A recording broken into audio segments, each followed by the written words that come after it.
Para contribuições de generosidade, oferta cwb@saldaterralocal.org. Amém. Vamos agora deixar o nosso coração mais tranquilo. Não tem nada melhor do que deixar o nosso coração tranquilo ouvindo a palavra de Deus, né? Porque é a palavra de Deus que tranquiliza, né, o nosso coração, nos orienta. E é isso. Hoje a gente vai aqui seguindo a nossa cronograma, né, de exposições. Hoje a gente vai para o 4º episódio da nossa série A Vida Debaixo do Sol, que é a nossa série de exposições no livro de Eclesiastes. Hoje a gente está no 4º episódio, tem sido muito bom, né? A gente pôde estudar o texto que a gente vai pregar hoje na semana no Diáspora, e tem sido muito bom assim caminhar essa jornada aí com o sábio e com o livro de Eclesiastes.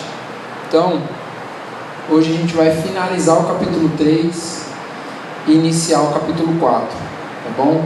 Então, eu gostaria que você abrisse aí a sua Bíblia, capítulo 3 de Eclesiastes. Nossa leitura vai ser dos versículos 16 ao 22, né, finalizando o capítulo 3, e aí dos versos 1 ao 3 do capítulo 4, certo? Então você abre aí a sua Bíblia, deixa a sua Bíblia aberta aí durante a exposição, né, e para você também compreender mais o que o texto está falando, e também acompanhando e reverenciando a palavra de Deus, certo? Vamos deixar que nada tire a nossa atenção da palavra de Deus nesse momento, tá? A gente não acredita que a palavra, o sermão, é a parte mais importante do culto, embora ela é uma parte muito significante, né? Que requer um pouco mais da nossa atenção, da nossa concentração. Então a gente acredita que nós somos alimentados pelo nosso Deus por meio da sua palavra. Então que a gente possa reverenciar esse momento, se concentrar, não deixar que as preocupações da vida, né, do que vai acontecer a partir de amanhã, possa tomar aqui o lugar central desse momento, que é a palavra de Deus aqui sendo comunicada, tá bom? Então vamos ler aí Eclesiastes 3, a partir do versículo 16 até o verso 3 do capítulo 4, certo? O texto fala o seguinte: descobri também que debaixo do sol, no lugar da justiça havia impiedade, no lugar da retidão ainda mais impiedade. Fiquei pensando, o justo e o ímpio Deus julgará ambos, pois há um tempo para todo propósito, um tempo para tudo o que acontece. Também pensei, Deus prova os homens para que vejam que são como os animais. O destino do homem é o mesmo do animal. O mesmo destino os aguarda. Assim como morre um, também morre o outro. Todos têm o mesmo fôlego de vida. O homem não tem vantagem alguma sobre o animal. Nada faz sentido. Todos vão para o mesmo lugar. Vieram todos do pó, e ao pó todos retornarão. Quem pode dizer se o fôlego do homem sobe às alturas e se o fôlego do animal desce para a terra? Por isso concluí que não há nada melhor para o homem do que desfrutar do seu trabalho, porque esta é a sua recompensa. Pois quem poderá fazê-lo ver o que acontecerá depois de morto? Aí o capítulo 2, dos versos 1 ao 3. De novo olhei e vi toda a opressão que ocorre debaixo do sol. Vi as lágrimas dos oprimidos, mas não há quem os console. O poder está do lado dos seus opressores, e não há quem os console. Por isso considerei os mortos mais felizes do que os vivos, pois estes ainda têm que viver. No entanto, melhor do que ambos é aquele que ainda não nasceu, que não viu o mal que se faz debaixo do sol. Amém? Vamos ter uma palavra de oração, agradecendo a Deus pela leitura do texto. Deus, muito obrigado, Senhor, pela Tua palavra. Eu te peço, Deus, que o Teu Espírito Santo, Pai, que inspirou o autor desse livro a escrever, Pai, essas verdades, que possa convencer, Pai, a nós hoje aqui. Deus, que nós sejamos tocados, Deus, profundamente, poderosamente, Deus, pela Tua palavra, Pai. Não nos deixe, Pai, vivermos, Pai, uma relação superficial com a Tua palavra, Pai. Não nos deixe. Não nos deixe ouvir, Pai, e entrar no ouvido e sair no outro, Deus. Mas que a Tua palavra possa nos cortar, Pai, profundamente. Possa nos ferir, Pai, profundamente. No nome de Jesus, Pai. Amém. Amém, gente. A gente está acompanhando nessa série em Eclesiastes o caminhar de um homem que a gente está chamando de o pregador. A gente já falou nos sermões passados que em nenhum momento do texto, embora a gente acredite pelas características, mas em nenhum momento do texto diz que foi Salomão que escreveu esse livro, né? Não é que é ou não é, a questão não é essa.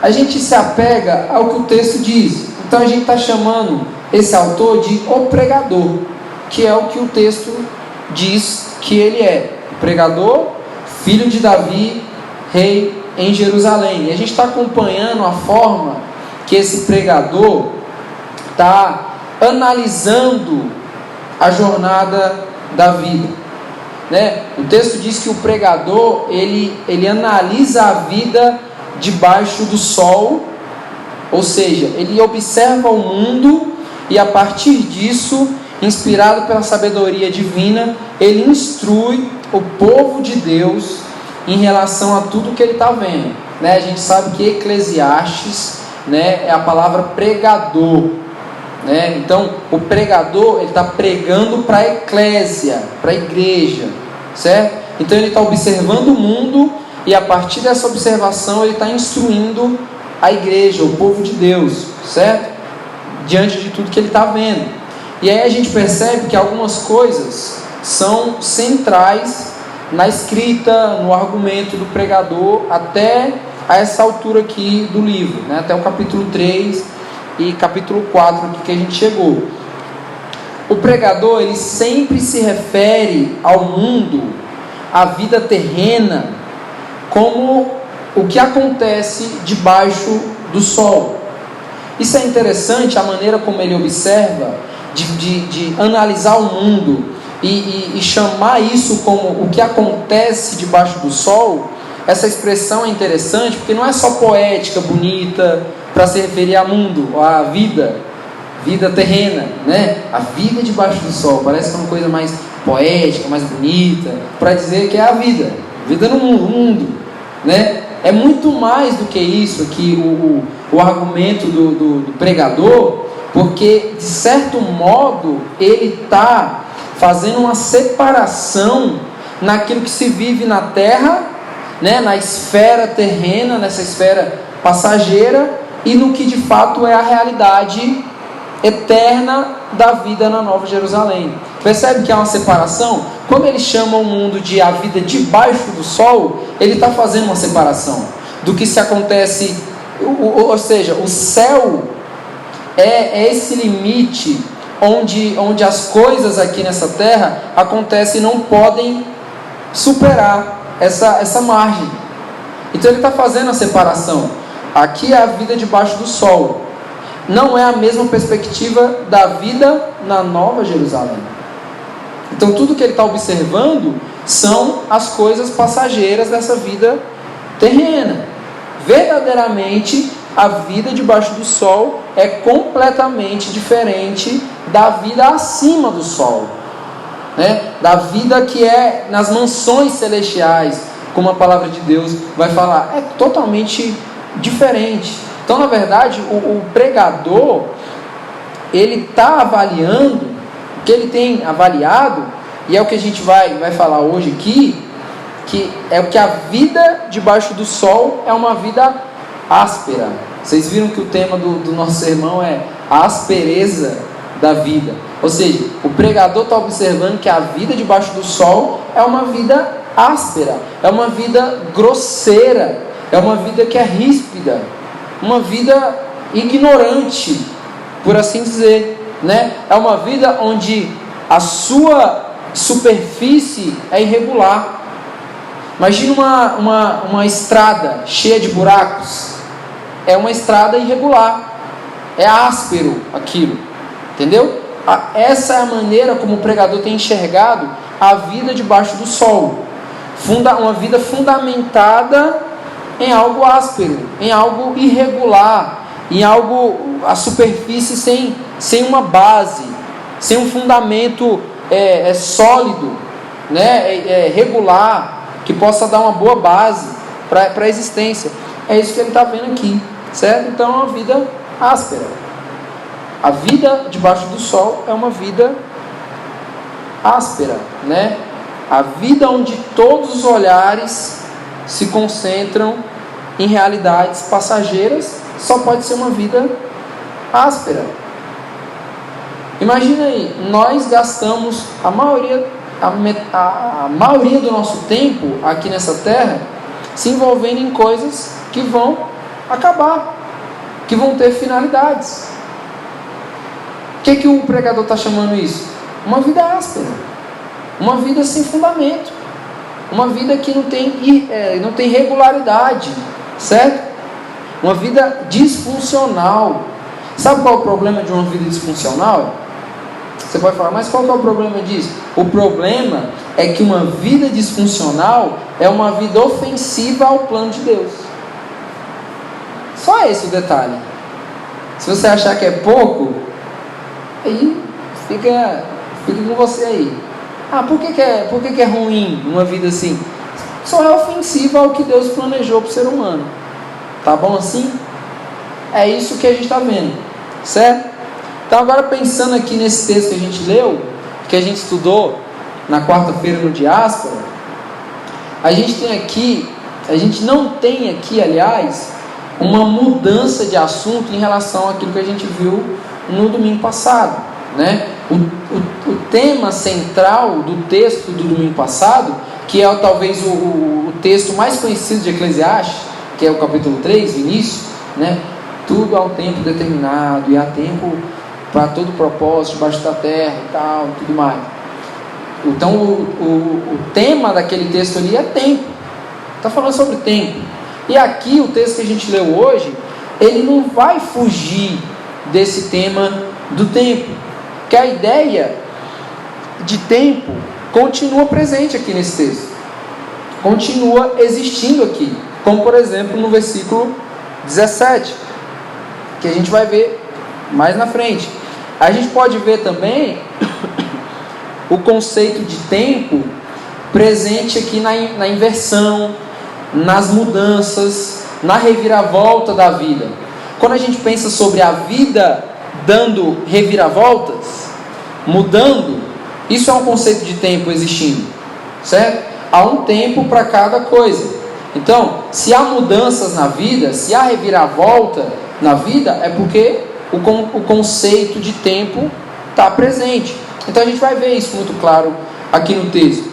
O versículo 16, que é o primeiro que a gente leu, ele diz o seguinte: descobri também que debaixo do sol, no lugar da justiça, havia impiedade, no lugar da retidão, ainda mais impiedade. Então o texto começa falando isso daí.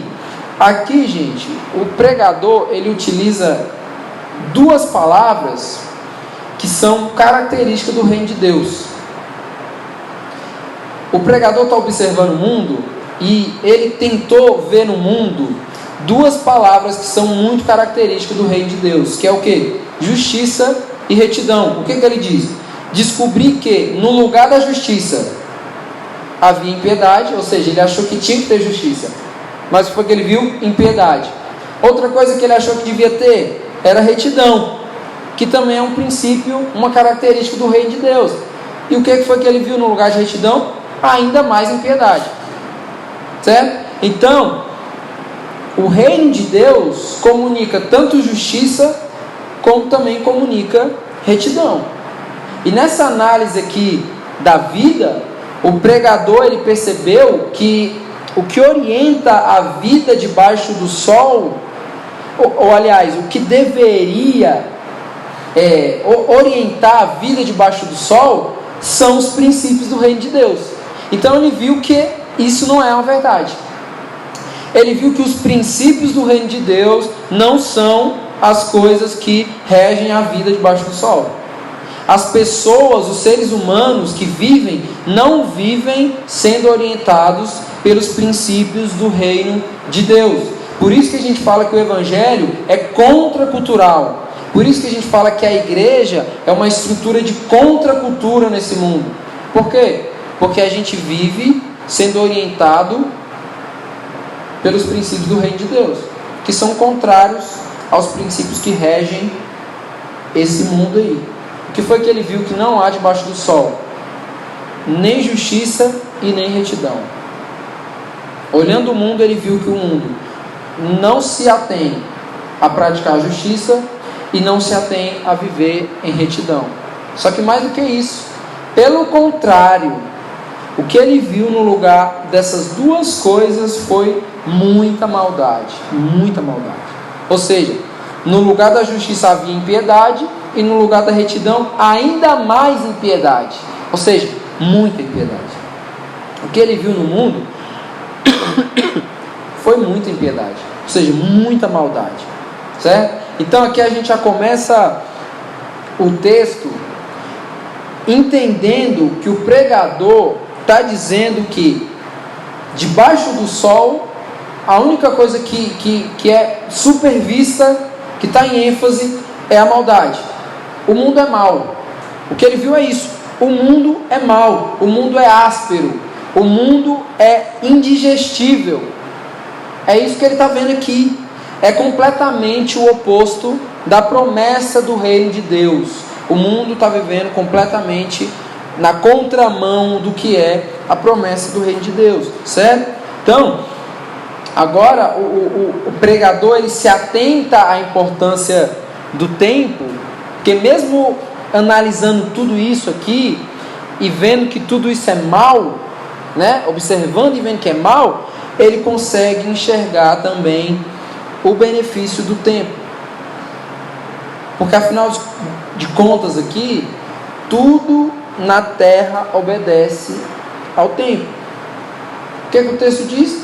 Há um tempo para tudo. O mundo é guiado por essa orientação. Sendo positivo ou não, o mundo é guiado pela obediência ao tempo. Certo? E mesmo o pregador vendo que o mundo é mau, ele consegue ver um benefício do tempo em relação a isso daqui. Essa ideia aqui no texto de Eclesiastes, que a gente está vendo, não é para comunicar uma orientação contra a pressa. Quando a gente fala assim, há tempo para tudo. Geralmente quando a gente fala isso para alguém, é porque essa pessoa está com ansiedade. Que ela está com pressa de realizar alguma coisa. E fala, calma, há tempo para tudo. Não é? A gente não se orienta sempre por isso? Calma aí, relaxa, vai chegar o tempo. Há tempo para tudo e tudo mais. Só que a ideia aqui no texto de Eclesiastes não é para comunicar apenas algo contra a pressa. Não é para orientar algo contra a ansiedade simplesmente. Mas é também para comunicar uma esperança escatológica. Quando a gente fala há tempo para tudo, isso deve nos trazer esperança vindoura. Isso deve nos trazer esperança escatológica. Há um tempo determinado por Deus para que se cumpra o bom propósito da redenção. Então, o tempo determinado não é só em relação à pressa e à ansiedade. O tempo determinado também é para que, em algum momento da história, aquele que coordena o tempo se revele como Redentor, como se revelou. E há um tempo também futuro, onde esse Redentor vai vir e vai buscar o seu povo. Há um tempo determinado para todas as coisas. E há um tempo onde o Redentor vai vir e vai buscar o seu povo. Então, mais do que pensar que há um tempo determinado é algo contra a pressa e contra a ansiedade, isso deve nos comunicar uma esperança escatológica, certo? Há um tempo onde o longo inverno de uma vida áspera nesse mundo vai passar. Há um tempo determinado para isso. Vai passar. A gente não vai viver para sempre nesse mundo vivendo diante dessa maldade. Não. Há um tempo determinado para todas as coisas. E há um tempo onde esse inverno vai passar. E onde a gente vai se encontrar, de fato, com um bom propósito do Pai. Há um tempo onde nós não vamos mais ofender, viver em ofensa ao bom propósito do Pai para a humanidade. Esse tempo vai chegar, certo? Então, como eu falei antes, a presença do conceito de tempo está presente aqui, nesse texto. E a gente pode ver isso no versículo 17. Olha o que o texto diz. Fiquei pensando, o justo e o ímpio, Deus julgará ambos, pois há um tempo para todo propósito, um tempo para tudo que acontece. Ou seja, Deus já designou um tempo apropriado onde Ele vai estabelecer o seu juízo.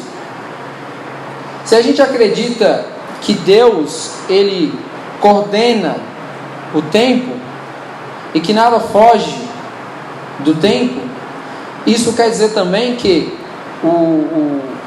o juízo para a maldade humana vai chegar. O tempo para a maldade humana, para os homens maus serem julgados, vai chegar.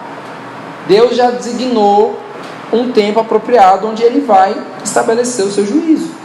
Uma coisa que a palavra de Deus nos ensina sobre essa relação do tempo com a pressa, com a ansiedade, que é geralmente o que a gente mais se apega, é que geralmente nós não temos controle e ciência sobre o tempo. A gente não consegue dominar. O tempo determinado para cada coisa, a gente não consegue dominar. O que nos gera mais ansiedade na vida é isso. O fato de que nós não conseguimos controlar o tempo determinado de cada coisa, né? A gente sabe que há um tempo determinado para cada coisa. Aí quando a gente está num certo momento da vida, a gente fala assim, não, mas há um tempo determinado para cada coisa. Então o tempo agora é esse. Só que a gente não sabe e a gente não pode dominar esse tempo e falar assim, não, esse tempo vai até aqui, ó. A partir daqui eu vou mudar o tempo. Eu vou mudar para uma outra realidade. Não. Isso é o que gera pressa e ansiedade na vida dos seres humanos. O fato de que nós não conseguimos controlar o tempo determinado para cada coisa. A gente não consegue. Então, não nos apegarmos à palavra de Deus, né, é o que nos gera ansiedade para lidar com o tempo. É o que nos deixa mais ansiosos. O fato que a gente não se apega à palavra de Deus. A gente tem dificuldade de aceitar a ideia de que a gente não domina o tempo, que a gente não consegue controlar, né? É isso que nos gera ansiedade. O que nos gera ansiedade, gente, não é a espera. Geralmente a gente acha que o que nos gera ansiedade é a espera. Pô, para. Quando você fala assim, cara, eu quero trocar uma ideia contigo depois. Fica, nossa, mano, minha ansiedade. Pô, fala agora, cara, fala agora, porque eu fico ansioso. Por quê? Porque a gente acha que o que nos deixa ansioso é ter que esperar. Não é? A gente acha que a espera vai nos deixar com ansiedade, né? A gente pensa sobre isso. Só que o que nos gera ansiedade é a desilusão de saber que nós não podemos dominar nada em relação ao tempo. É isso que nos gera ansiedade. Nós não conseguimos dominar o tempo, nós não conseguimos controlar o tempo nas nossas próprias mãos. Aí o que o apóstolo Pedro vai dizer? Lancemos sobre ele toda a nossa ansiedade. Por quê? Porque ele tem cuidado de nós. Como é que Deus tem cuidado de nós, gente? Governando o tempo. Deus, Ele está cuidando de nós, sabendo o tempo determinado para cada coisa e governando esse tempo. Deus, Ele não está cuidando de nós quando Ele nos faz passar por um momento de dificuldade mais rapidamente.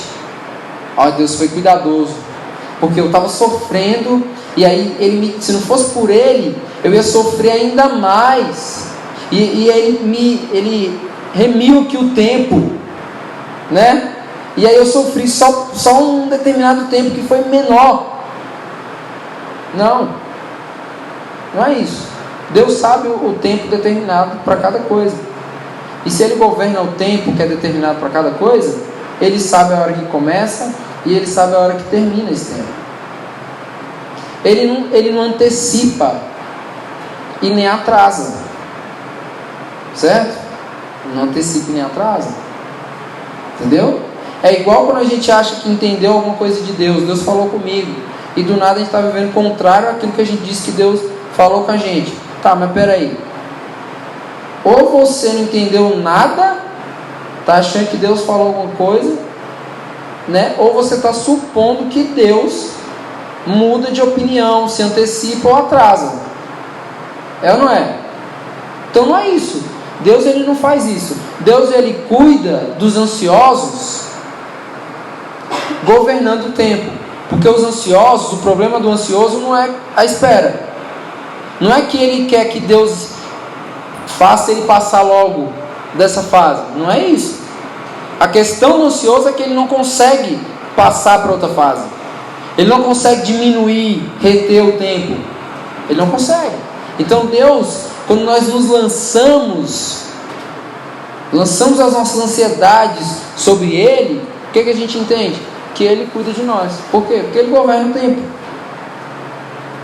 Gente, se Deus não governasse o tempo em amor a nós, nos amando, né? Ele já tinha nos matado. Já tinha nos matado. Se Deus não governasse o tempo em amor a nós, Ele já tinha nos matado. Por que esperar tanto para matar alguém? Por que Deus espera tanto? Por quê? Se Ele não governa o tempo, se Ele se antecipa, se Ele atrasa, por que esperar tanto para fulminar alguém que vai ficar fazendo cagada até o final? Então, tipo assim, Deus sabe que eu e você vamos fazer cagada até o final. Só que o tempo determinado é o tempo determinado. É o tempo determinado. Ele governa o tempo. Enquanto Ele governa o tempo, Ele administra a sua graça sobre os seus filhos e a sua misericórdia. Entendeu? Porque senão Ele fala, quer saber? Cecília vai me ofender até o fim da vida dela. Vou antecipar aqui. Vou resolver logo aqui minhas questões com ela. Vou fulminar de uma vez. Por quê? Vai ficar o resto da vida me ofendendo? É ou não é? Vou resolver logo agora. Então, o fato de não sermos consumidos, que é o efeito da misericórdia de Deus na nossa vida, é porque Ele governa o tempo. E porque Ele governa o tempo e nos ama. Ele cuida de nós porque Ele governa o tempo. O governo do tempo é uma expressão da misericórdia do Senhor. É isso que faz com que nós não sejamos consumidos. Porque Ele poderia nos consumir agora. Agora. Ainda mais porque Ele sabe o que você vai fazer amanhã. Hoje a gente está aqui, uma glória, aleluia, coração no Senhor. Amanhã Ele pode xingar um cara na rua, meter a porrada no cara. E aí? E Deus sabe que a gente vai fazer isso. Então Ele podia fulminar a gente agora. Não é? Para impedir. Só que não é essa forma que Ele governa e nos ama. A forma que Ele governa e nos ama é estabelecendo um tempo apropriado. Sabe por quê? Porque cada tempo tem um propósito. Não é só tempo, é propósito. O tempo estabelecido para cada coisa não é só tempo. Deus estabelece um tempo para cada coisa, tempo determinado, porque Ele tem um propósito no tempo determinado para cada coisa. Não é só tempo, tempo por tempo é tempo. Agora, tempo com propósito, aí é outra coisa. É outra coisa. Entendeu? Mas há um tempo para o juízo. Por isso que Deus não nos fulmina agora. Porque existe um tempo para o juízo. E aí o texto diz que nesse tempo, justos e ímpios serão julgados. No tempo determinado por Deus para o juízo, justos e ímpios serão julgados. Sabe qual que é a recompensa para o pecador? Só é uma. O pecador ele só tem uma recompensa. Qual é? A morte. A única recompensa que o pecador tem é a morte. E sabe qual é a única punição que o pecador também tem? Merece? Também a morte. A única coisa que ele pode ter de recompensa é a morte. E a única coisa que ele pode ter como punição também é a morte. Ou seja, o fim para o pecador é a morte. O fim para o pecador seria a morte eterna. A morte. Por quê? Porque ele está caminhando para isso. Está caminhando para isso. O pecado, gente, ele trouxe uma realidade para a vida humana que era destinada apenas para a criação terrena. Se a gente vai entender isso daqui, para a gente entender uma parte aqui do texto. O pecado trouxe para nós, homens, apresentou para nós uma realidade que não era para nós, que é a finitude, que é a morte. Só quem teria acesso a essa realidade seriam as criaturas terrenas. O que são as criaturas terrenas? O que Deus criou para viver nessa terra e que não vai passar daqui dessa terra, que vai viver nessa terra. Quando o homem pecou, ele nos apresentou essa realidade, uma realidade que não era para nós, que é o que? A presença da morte como fim. Agora nós estamos diante de uma realidade. Somos iguais aos animais, que há um fim. Há um fim aqui, uma realidade que não era para nós. Foi nos apresentado aqui, certo? O homem criado à imagem de Deus foi criado para a eternidade. O homem criado à imagem de Deus não foi criado para a morte. O homem criado à imagem de Deus foi criado para a eternidade. Só que o pecado nos igualou às criaturas terrenas. O pecado igualou o homem aos animais. O pecado igualou o homem aos seres terrenos, criados para viver na vida debaixo do sol. Apenas. No intervalo, gente, da queda do homem, né, até a garantia da graça, lá pelo pacto de Gênesis 3,15, lembre-se, o pecado está no capítulo 3 de Gênesis.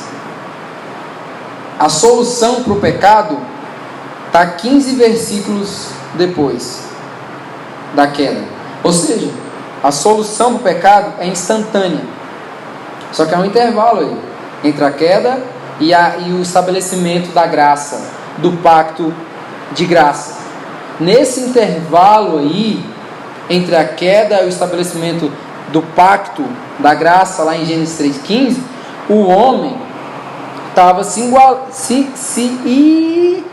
igualando aos animais. Se não existisse pacto da graça em Gênesis 3,15, o homem agora iria provar da morte e da finitude terrena igual aos animais. Fim e fim. E aqui a gente não está falando só de corpo. Você fala, mas a gente morre igual aos animais. Tá, mas a gente sabe o que acontece na separação do corpo e do espírito. O que aconteceria se não existisse o estabelecimento do pacto da graça em Gênesis 3,15? O homem agora morreria e morreria. Fim. Não teria separação. O espírito não ia para outro lugar, morreu. Fim. pó da terra, debaixo da terra, ainda mais. Fim. Certo? Só que o que a gente tem aqui? Um pacto estabelecido que muda essa realidade. Muda totalmente essa realidade onde os homens estavam se igualando aos animais, se tornando seres finitos, seres passageiros, finalizando o ciclo da vida no fechar dos olhos, né? Porque para os animais é assim. Fechou os olhos, fim. Para o ser humano criado à imagem de Deus, não. Se não houvesse graça, o fim para o homem seria a morte. De fato, morreu. Morreu. Ou seja, se não fosse por essa aliança da graça, o nosso destino final seria de fato a morte. Só que a morte não é o fim para a vida. Não é. E também não é o que separa o justo do ímpio. Certo? Tanto não é o fim da vida, como também não é o que separa o justo do ímpio. O que separa o justo do ímpio é o julgamento de Deus, que o texto diz que julgará ambos. Deus vai julgar ambos no tempo determinado por Ele mesmo, certo? Então, reafirmo, a nossa ansiedade se dá pela desilusão de que a gente não pode controlar o tempo. A gente não pode controlar o tempo. Quando a gente observa o mundo, assim como o pregador fez de analisar o mundo, a gente também observa a maldade. A gente percebe que o mundo é mau. A gente faz a mesma análise que o pregador fez. Nossa, o mundo é muito mau. Não perceber que o mundo é mau, de alguma forma está alienado, está vivendo uma realidade paralela. E aí quando a gente observa a maldade do mundo, observa que o mundo é mau, de fato, a gente cria uma ansiedade de quê? De apressar a volta de Jesus, para que Ele venha logo, porque está tudo muito, muito ruim, que Ele venha logo, que Ele estabeleça o seu juízo e que Ele restaure logo todas as coisas. Percebe que a nossa ansiedade, ela tem a ver com o controle que a gente quer ter das coisas. A gente observa o mundo e a gente fala, Jesus podia voltar logo, porque já deu aqui, já podia vir, destruir, fazer o que tem que fazer e pronto. Por causa disso, por causa dessa ansiedade de querer apressar a volta de Jesus. Só que a gente esquece de uma coisa, gente. A nossa necessidade não é ensinar a Deus sobre o problema do mundo. A nossa necessidade não é ensinar a Deus o que Ele deve fazer. Não é falar, Deus, olha, aqui está muito ruim. Quando a gente fala isso, a gente está desconhecendo os atributos de Deus. Deus, aqui está ruim. Aí eu imagino Deus falando, você acha que eu não sei, cara? Você acha que eu estou alheio à realidade do mundo? Não. A gente está tentando de alguma forma ensinar a Deus, mostrar para Deus o que Ele deve fazer. Enquanto isso, a gente deveria aprender, observando o mundo, a verdade acerca de nós mesmos. Quando a gente olha para o mundo e observa a maldade, a gente deveria aprender verdades acerca de nós mesmos. E a gente vai ver isso aqui no texto. É o que se encontra aqui no versículo 18. O que o texto diz? Também pensei, Deus prova os homens para que vejam que são como os animais. O destino do homem é o mesmo do animal. O mesmo destino os aguarda. Então Deus prova os homens. Aqui, essa palavra prova, Deus prova os homens, tem o sentido de que Deus desmascara os homens. Deus tira as máscaras dos homens. Deus traz à luz a verdade sobre eles. Deus pega e fala assim, opa, peraí, você está querendo me apressar para que eu volte e resolva? Então peraí, eu vou mostrar quem vocês são, eu vou mostrar o porquê da maldade do mundo. Deus prova os homens, ou seja, tira as máscaras dos homens, né? Quando nós queremos apressar a redenção, o plano redentivo de Deus, por causa dessa nossa ansiedade, nós estamos tentando dizer ao mundo que nós somos algum tipo de divindade. Nós estamos querendo dizer ao mundo que eu não faço parte disso. O mundo está mal. Olha, Deus, como o mundo está mal. Só que quando a gente pensa isso, a gente está querendo dizer, eu não tenho contribuição nisso.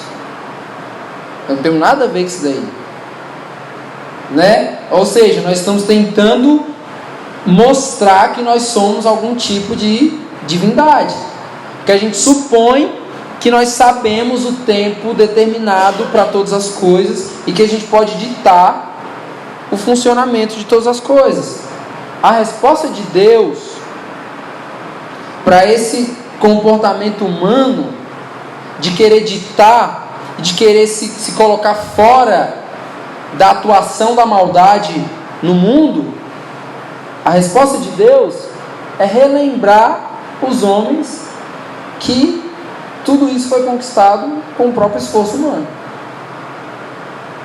Calvino disse uma coisa assim: tudo que nós fazemos de bom é Deus, tudo que a gente faz de ruim é nós mesmos, né? Tudo que a gente faz de bom nesse mundo é porque é Deus que nos deu graça. Tudo que a gente faz de ruim é a gente vivendo. É tipo assim, estou vivo, estou fazendo merda, né? É isso. Então Deus está relembrando ao homem, né, que a maldade do mundo não é por causa de uns e de outros, é por causa do próprio homem. É por causa do próprio homem. Essa maldade foi conquistada pelo próprio esforço humano. A única coisa que a raça humana conquistou, gente, com o seu próprio esforço, foi o pecado. A única conquista que, sem participação externa, que a raça humana conquistou, foi o pecado. Que você pode bater no peito e falar assim: isso aqui é obra minha. Foi o pecado. Foi isso, foi a única coisa, a única boa obra, má obra que o ser humano fez foi isso, foi o pecado. Então Deus desmascara o homem, colocando o homem no seu devido lugar. O mundo é mau, o mundo é áspero, por causa do esforço humano em tentar resolver o que não está nas suas mãos, o que está nas mãos de Deus, é em tentar se colocar como deuses. O problema da maldade do homem é isso, é que ele acha que ele é Deus e que ele pode ter as coisas no seu alcance. Então o que o pregador fala aqui? Deus prova os homens para que vejam que são como os animais. O destino do homem é o mesmo do animal, o mesmo destino os aguarda. Então o pregador ele volta agora aqui para a narrativa da criação, volta lá para Gênesis, para confirmar aqui esse argumento, né? Homens e animais foram criados da onde? Do pó da terra. De lá eles vieram e de lá e para lá eles vão voltar. Pensa como a história da graça, gente, é constrangedora. Pensa como a graça de Deus é algo constrangedor. Se Deus não fosse gracioso, se Deus não tivesse nos aliançado nele, por causa do seu pacto de graça, nós seríamos como os animais. Nós seríamos criaturas terrenas. Nós seríamos criaturas criadas para viver nessa realidade aqui apenas, para desfrutar de uma realidade irregular, né? Uma realidade irregular apenas. Então quando o pregador iguala aqui homens e animais, ele faz isso porque na verdade o comportamento humano, por causa do pecado, é de se posicionar como deuses. Por causa do pecado, o homem se posiciona como Deus e não como criatura. E não como criaturas pecadoras que carecem da graça de Deus. Então o que Deus está fazendo? Desmascarando o homem. Está jogando luz ali, colocando o homem no seu lugar. E esse argumento aqui se estende pelos versículos 19, 20 e 21, que ele fala: assim como morre um, também morre o outro. Todos têm o mesmo fôlego de vida. O homem não tem vantagem alguma sobre o animal. Nada faz sentido. Todos vão para o mesmo lugar. Vieram todos do pó e ao pó todos retornarão. Quem pode dizer se o fôlego do homem sobe às alturas e se o fôlego do animal desce para a terra? Só uma observação aqui, nesse texto aqui, nessa parte. A gente não pode cair no erro de olhar para o texto sem se apegar àquilo que a gente falou uns domingos atrás, no gênero literário, certo? Por exemplo, quando a gente vê, Provérbios fala que ensina a criança no caminho e ela não se desviará. A gente fala, aí quando o nosso filho cresce e desvia, a gente fala assim: a Bíblia então errou, porque ela disse que se eu ensinasse o meu filho no caminho, ele não ia se desviar. Só que isso não é uma profecia, nem uma promessa, porque Provérbios não é um texto nem profético e nem de promessa. É uma orientação de sabedoria. Então é como se ele dissesse assim: vou dizer um negócio. Para o seu filho crescer no caminho e persistir nesse caminho, é interessante que ele seja instruído nesse caminho. Você tem que fazer a sua parte de guiar o seu filho, estruturar. Entendeu? Se você faz isso, cara, o caminho é que ele vai continuar, ele vai persistir nisso. Entendeu? Por quê? Porque essa é a maneira de entender o gênero literário do texto de Provérbios. Aqui, Eclesiastes, é a mesma coisa. A gente não pode cair no erro de olhar para o texto sem se apegar ao gênero literário. Essa parte aqui, especificamente, ela deve ser bem observada para que a gente não caia nesses erros, para que esses erros não aconteçam. Quando o pregador diz aqui, gente, que o homem não tem vantagem alguma sobre os animais, isso deve ser entendido dentro do contexto da humanidade pós-queda. Lembra daquele intervalo que a gente falou? Da queda do homem até o estabelecimento da graça? Tem um intervalo ali. Naquele intervalo, o homem é igualzinho aos animais, seres finitos. Não há solução para eles. Morreu, morreu. O que o pregador está ensinando aqui, ele está ensinando, sendo instruído por todo um aparato veterotestamentário. Ele está sendo amparado aqui pela narrativa bíblica. Ele não está falando qualquer coisa, né? Claro que a maneira como ele fala se dá pelo gênero literário do livro, certo? Então, é à luz disso, é à luz do contexto da humanidade após a queda. Então, essa é uma realidade que o pecado gerou. Só que a gente não pode esquecer que a aliança da graça já resolveu ali 15 versículos depois. Já resolveu, Gênesis 3,15. Resolveu ali o problema. Porque afinal de contas, gente, a aliança da graça, ela reordenou o plano original de Deus. O pecado bagunçou o plano original de Deus e a aliança da graça reordenou esse plano original de Deus, que se desconfigurou aí na queda. Então, se a gente não entender isso daqui à luz do contexto, à luz desse contexto aqui, a gente vai achar que a Bíblia está se contradizendo, né? A gente vai achar, não, tem alguma coisa aí. Porque lá em Gênesis, Deus ordenou o homem dominar a criação, né?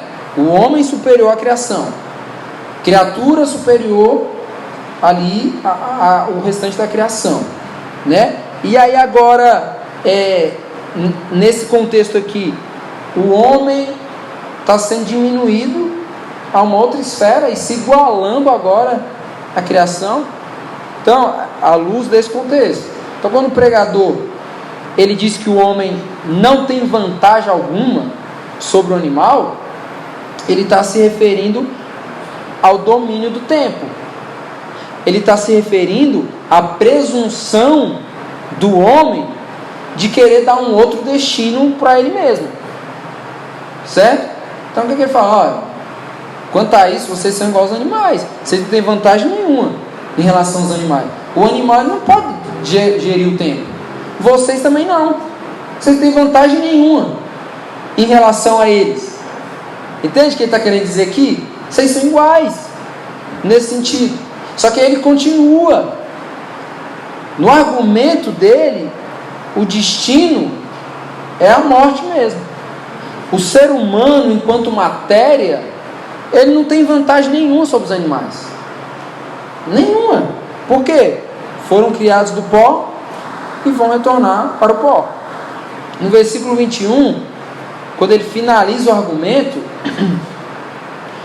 ele joga uma indagação, né, no final do 21 aí, que na verdade não é para deixar a gente sem resposta.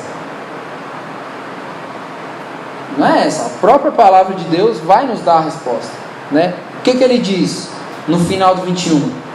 Quem pode dizer se o fôlego do homem sobe às alturas e se o fôlego do animal desce para a terra? Jogou uma, né?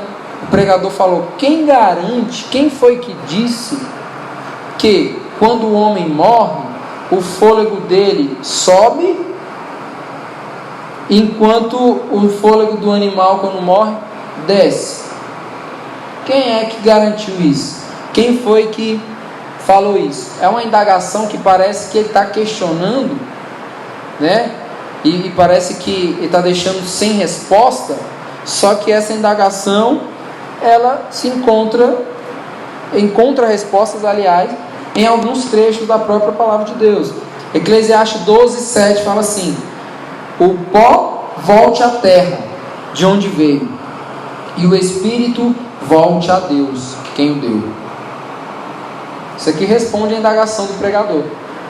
Quem foi que disse que quando o homem morre, o espírito dele vai para cima e o animal morre e vai para baixo? Que é isso? Se o homem não tem vantagem sobre os animais, por que isso acontece? Só que a própria palavra de Deus, o próprio pregador está dizendo: o pó volte à terra, de onde veio, e o espírito volte a Deus, que o deu. Qual que é a diferença do homem para os animais? Sopro. Sopro. O que Deus soprou no homem é algo da sua eternidade sendo colocada. O que o próprio escritor vai dizer? Deus colocou a eternidade dentro de nós. O sopro divino é o que nos diferencia de todo o restante da criação. Então o que o próprio Eclesiastes está falando? O pó volte à terra. Ou seja, as criaturas terrenas morreu, foi feito do pó, vai voltar para o pó.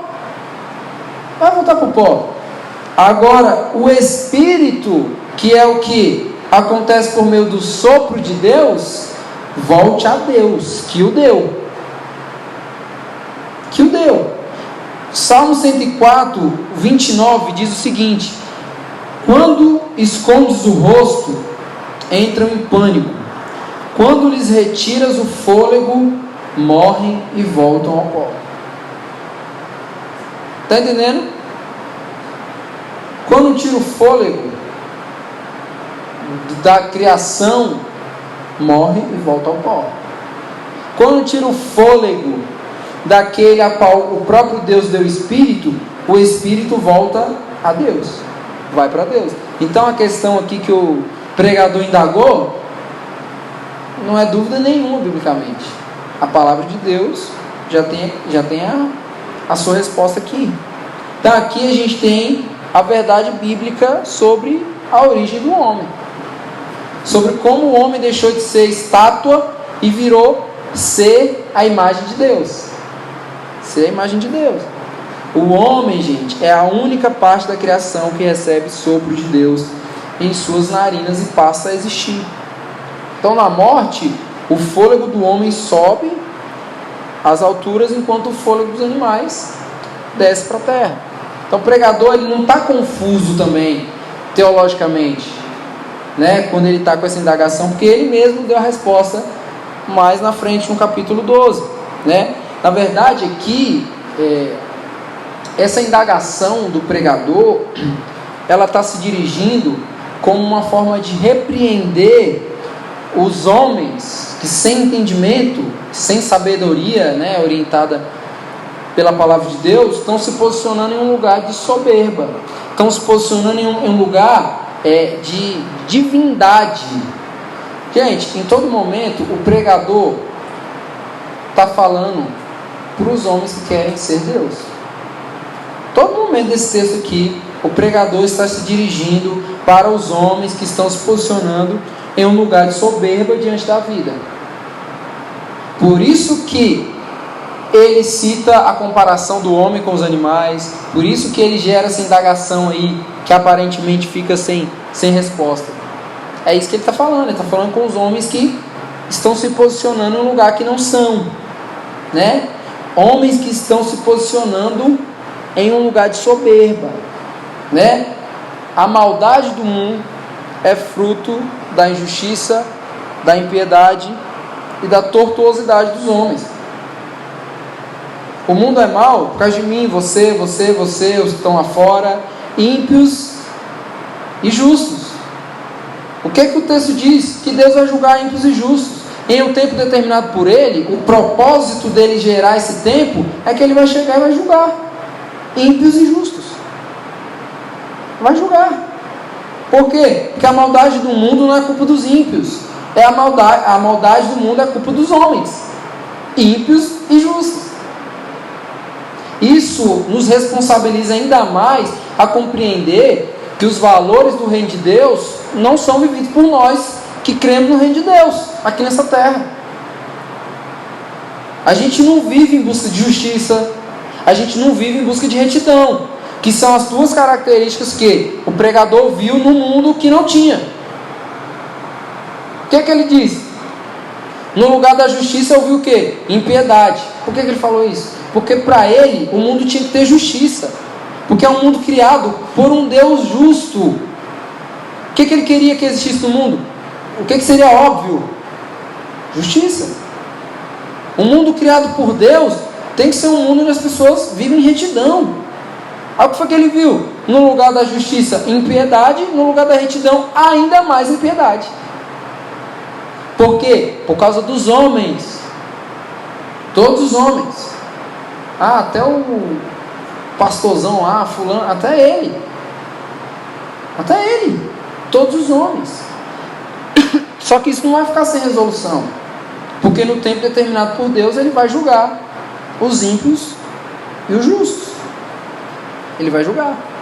E aí no versículo 22 e 23 ele continua a sua orientação ao ser humano que se apega à soberba, né? Ser humano que desfruta da disfunção e acha que está tudo bem. O ser humano que está no mundo vê a loucura e acha que está tudo bem para ele. Por quê? Porque não é culpa dele, é culpa do outro, né? Olha o que ele diz: por isso concluí que não há nada melhor para o homem do que desfrutar do seu trabalho, porque esta é a sua recompensa. Pois quem poderá fazê-lo ver o que acontecerá depois de morto? Parece que quando a gente olha assim e fala, ué, mas mudou o assunto agora. Parece que ele não está mais falando nada com nada. Ele estava falando uma coisa, agora ele está falando que sobre trabalho. Mudou de assunto aqui, né? Só que não. O que o pregador está apontando aqui é para o que se pode produzir na temporalidade dessa vida aqui. nós estamos aqui nessa vida e nós estamos produzindo coisas nessa vida. Nós trabalhamos, nós nos envolvemos em várias coisas, porque nós estamos produzindo algo aqui. O desfrutar do trabalho aqui, ainda nessa vida, não é mérito da nossa competência. Nunca caia no erro de falar assim: eu vou agora tirar férias porque eu trabalhei e eu mereço. Nunca caia no erro de pensar isso. Nunca caia no erro de pensar que o fruto do seu trabalho é mérito da sua competência. Nunca pense isso. Na verdade, a possibilidade da recompensa do trabalho é um legado conquistado pelo próprio Deus. Pelo próprio Deus. Entender aqui esse deleite no trabalho é entender que a obra criacional de Deus foi perfeita e no final o que foi que ele fez? Desfrutou. A gente não deve desfrutar do fruto do nosso trabalho pelo nosso mérito. Sabe por quê? Porque o pecado gerou uma disfunção na nossa compreensão sobre o trabalho. Gerou uma disfunção. O deleite que nós temos por causa do trabalho é um legado de Deus. Do Deus que criou o mundo e no sétimo dia descansou. Descansou não porque estava cansado, descansou porque contemplou, se maravilhou diante da sua obra. Não é? No sétimo dia Deus não trabalhou, cessou o trabalho. Por quê? Porque agora ele contemplou a sua obra. Então a maneira cristã de desfrutar do fruto do nosso trabalho não é falar assim: eu mereço isso aqui, ó. Por quê? Porque eu trabalhei.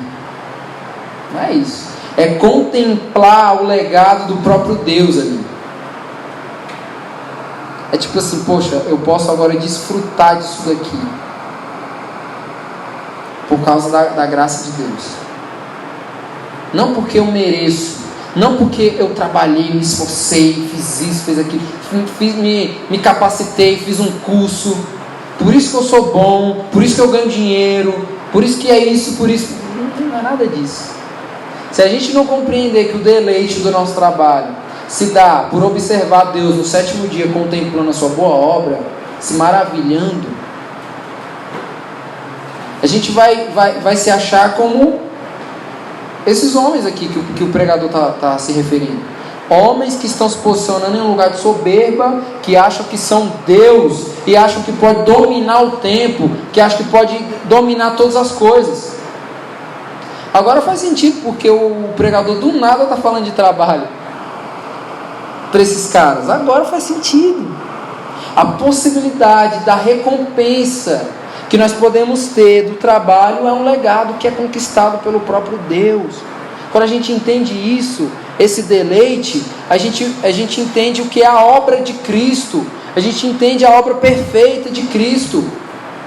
A segunda vez que a gente vê Deus contemplando a sua boa obra é no sábado do silêncio, quando Cristo está morto, que a gente acha que aquele dia não é nada, não é? A gente pensa assim: sexta-feira Cristo foi crucificado. Para a gente só vai ter importância de novo domingo, que é a ressurreição. Só que a gente esquece que sábado, que é o dia do silêncio, Deus está no trono. Deus está no trono, no sábado ali, contemplando a sua boa obra. A consumação do seu filho ali, morto, para trazer redenção para a humanidade. Então ele trabalhou, agora ele está se deleitando, se maravilhando diante do seu trabalho. É isso que é a verdade do deleite. Essa é a realidade do deleite. Então Deus fez uma boa obra e ao final ele contemplou essa boa obra. No versículo 13 do capítulo 3, o texto confirma isso, dizendo que descobri também, olha só gente, como é maravilhoso isso aqui. Descobri também que poder comer beber e ser recompensado pelo seu trabalho é um presente de Deus. Ser recompensado pelo trabalho, poder comer e beber, não é algo que foi conquistado pela sua competência, pelo seu mérito. O texto diz que é um presente de Deus. Então a gente só vai se deleitar com o fruto do nosso trabalho quando a gente entender que esse trabalho é Deus trabalhando em nós, trabalhando em nosso favor, cuidando de nós. E agora, quando a gente vai desfrutar, olha que lindo, quando a gente vai desfrutar do fruto do nosso trabalho, é o próprio Deus se maravilhando da sua boa obra. É o próprio Deus nos dando possibilidade, que é algo fruto da mão dele. Entendeu? Quando você vai para o Outback lá porque você recebeu o seu salário, é Deus se maravilhando do que ele fez por você. E qual que é a resposta que a gente deve dar para isso? Maravilhamento. Então muda a nossa perspectiva de trabalho. Muda a nossa perspectiva de trabalho. A gente deve trabalhar para a glória de Deus, porque Deus quer ser glorificado, porque os nossos recursos devem glorificar a Deus, porque a nossa ação de trabalho deve glorificar a Deus. Não é simplesmente porque a gente precisa. Não é. Antes da necessidade que nós temos de trabalhar, há uma realidade que é Deus quer ser glorificado por meio do nosso trabalho. Entendeu o que é se deleitar agora, gente, do trabalho? Então o pregador agora está dizendo essa realidade aqui para esses homens. O homem pode desfrutar do seu trabalho, porque isso é um presente de Deus, é um legado de um mundo que foi bem criado, sabe? A boa obra, o mundo foi bem criado. Deus chegou no 7º dia e falou assim: esse mundo foi bem criado.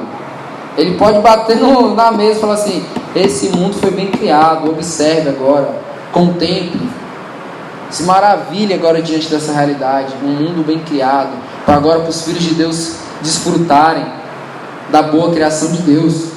Entendeu? E aí o pregador está dizendo isso ao perfil humano que se apega à soberba. Ele está dizendo isso.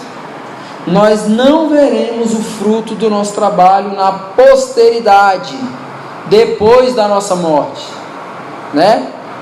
A gente não vai ver. Você vai ver o que você produziu depois que você morrer, Gisele? Não vai. Você vai ver aqui.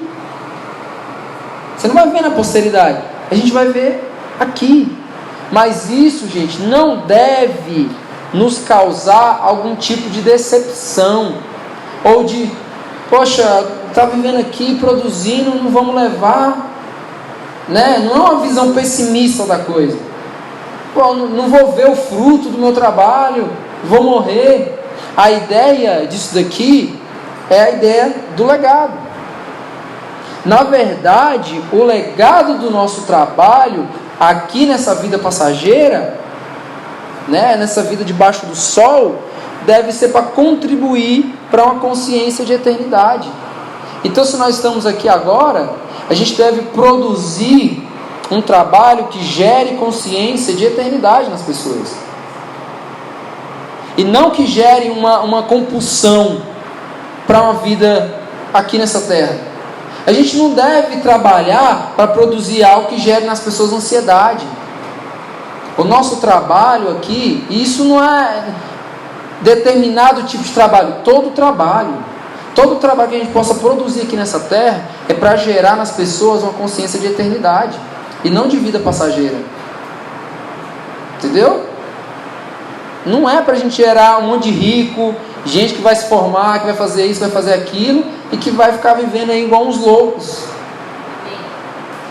criando mais mal nesse mundo e dizendo: não, a culpa não é minha, a culpa é do fulano, a culpa não é minha, eu pago os meus impostos, a culpa é do marginal.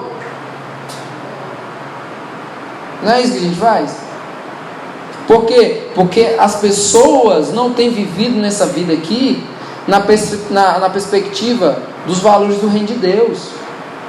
Então, e a gente não pode cobrar do mundo, a gente deve cobrar aqui, ó. Você é um irmão? Então eu vou te falar, viva de acordo com os valores do reino de Deus.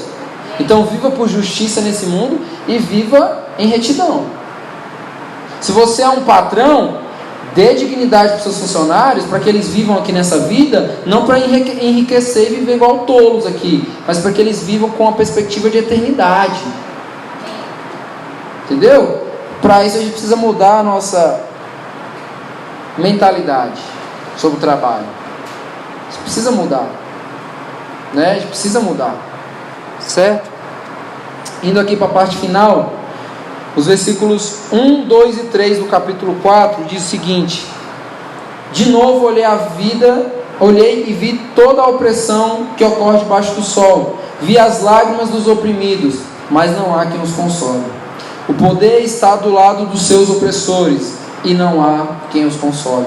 Por isso considerei os mortos mais felizes do que os vivos, pois estes ainda têm que viver.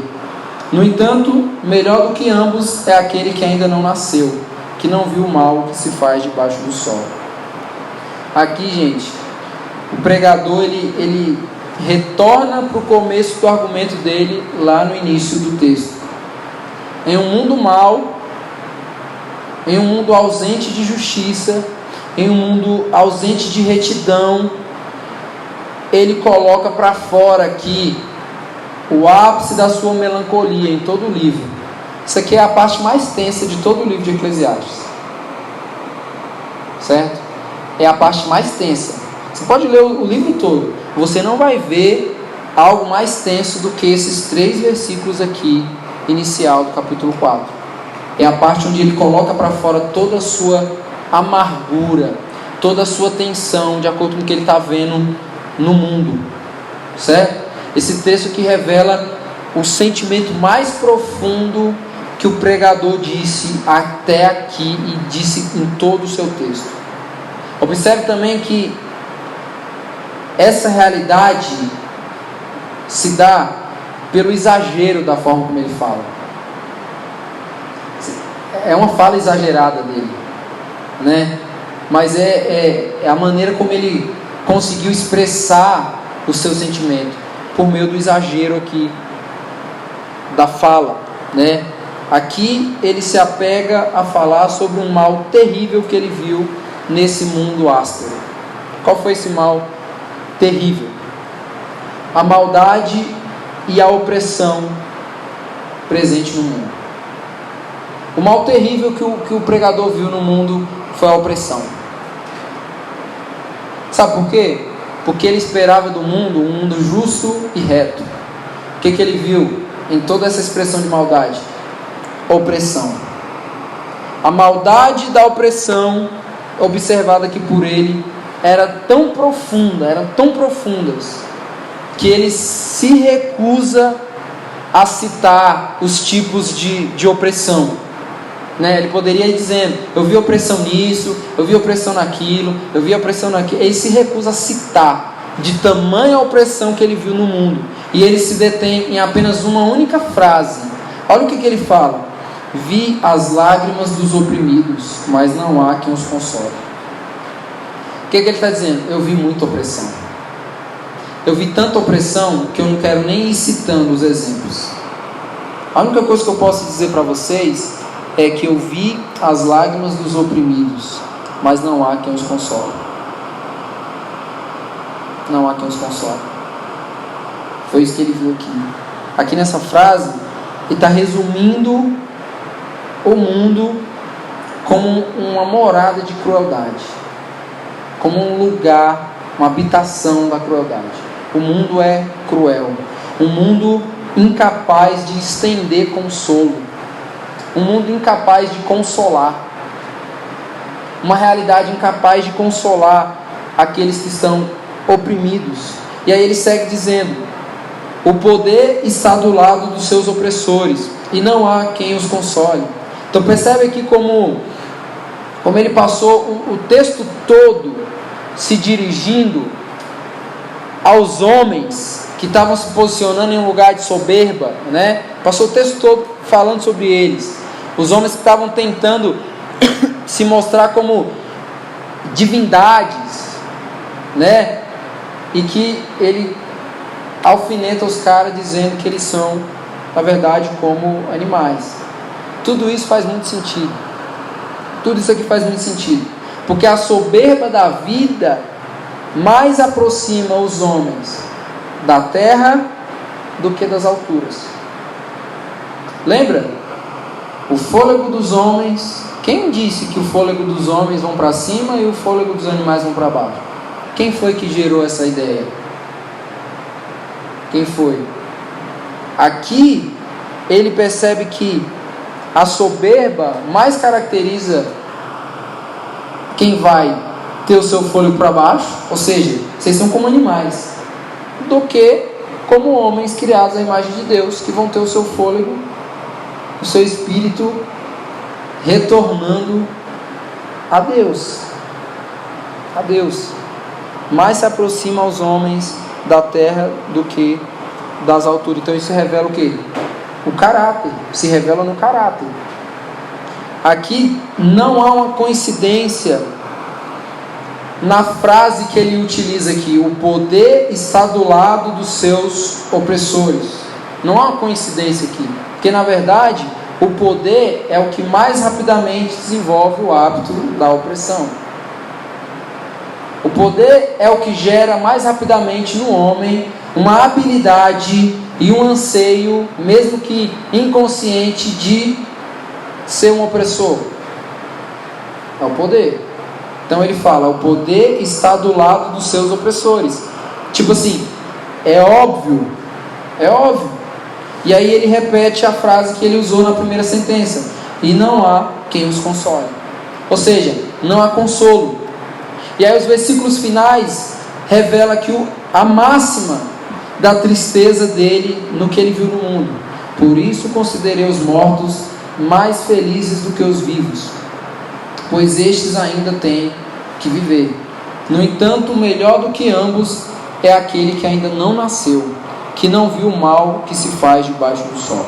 Então, para o pregador, tanto os mortos como os que não nasceram ainda foram poupados de enxergar tanta angústia e tanta maldade. Essa foi a maneira que ele achou de falar sobre como o ser humano lida com a maldade, como que a maldade é prejudicial para a existência humana, né? Como que é? Na realidade de um mundo áspero, de um mundo irregular, de um mundo disfuncional, de um mundo cruel, feliz é aquele que não provou da maldade. É isso que ele finaliza aqui dizendo. Então, gente, finalizando aqui, diante disso, eu queria que a gente pudesse refletir em algumas coisas. Reflexões para a nossa vida, que a gente possa pensar como que a gente lida com isso. Quando a gente deseja ardentemente, como o cristão deseja, né? O cristão ele deseja, ele anseia ardentemente o retorno de Jesus. A maior esperança, a coisa central que está ali no horizonte do crente é o retorno de Jesus, não é? Quem deseja isso? Todos nós desejamos isso, não é? Quando a gente deseja isso, a gente deseja porque isso é uma esperança prometida por Jesus, ou porque a gente deseja isso porque é fruto da nossa complacência? Será que a gente deseja isso porque nós estamos observando a maldade do mundo e nós estamos querendo logo o retorno de Jesus? O que é que nos anima a crer que Jesus vai voltar? A esperança de que Ele prometeu isso? Ou a nossa análise de um mundo cruel?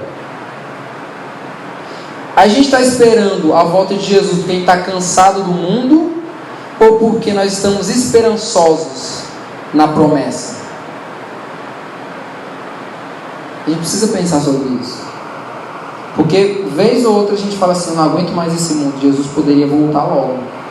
Então nós não estamos esperando na promessa, nós estamos só colocando uma solução para o nosso cansaço. Mas o nosso anseio pelo retorno de Jesus mais tem a ver com a resposta que nós damos ao cansaço do que com a esperança da promessa. É ou não é? É fato isso ou não é? A gente espera mesmo porque essa é a nossa esperança escatológica, vindoura, ou porque está tudo muito ruim? E para isso, a gente espera que com o retorno de Jesus as coisas melhorem. O que arde no nosso coração? A esperança ou a resposta ao cansaço?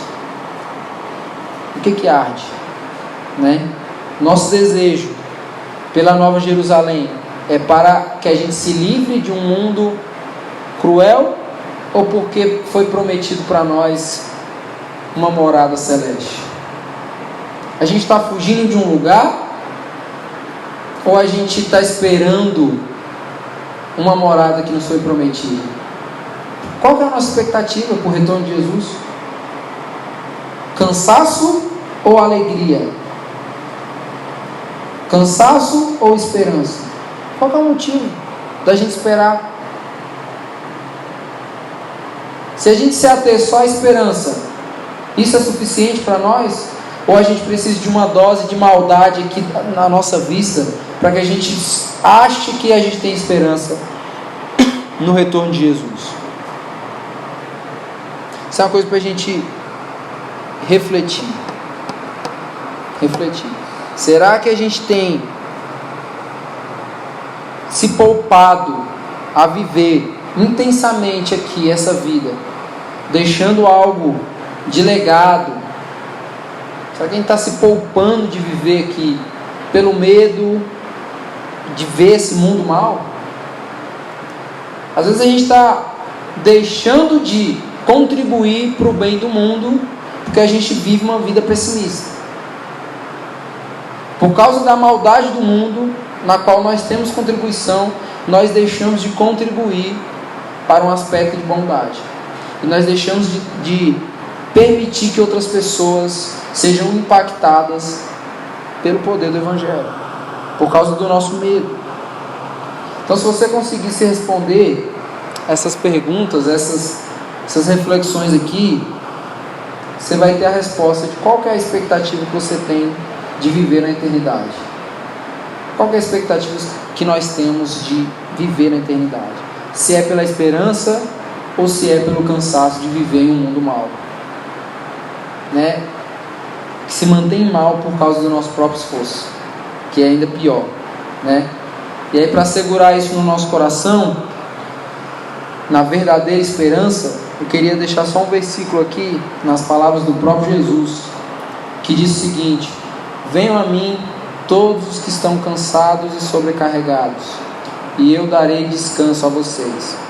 Tomem sobre vocês o meu jugo e aprendam de mim, pois sou manso e humilde de coração, e vocês encontrarão descanso para as suas almas, pois o meu jugo é suave e o meu fardo é leve. Só para a gente finalizar aqui, deixa eu falar uma coisa aqui para vocês, gente. Essas palavras de Jesus aqui não são para uma expectativa vindoura. Jesus não está falando isso daqui para te dar esperança para o retorno dele.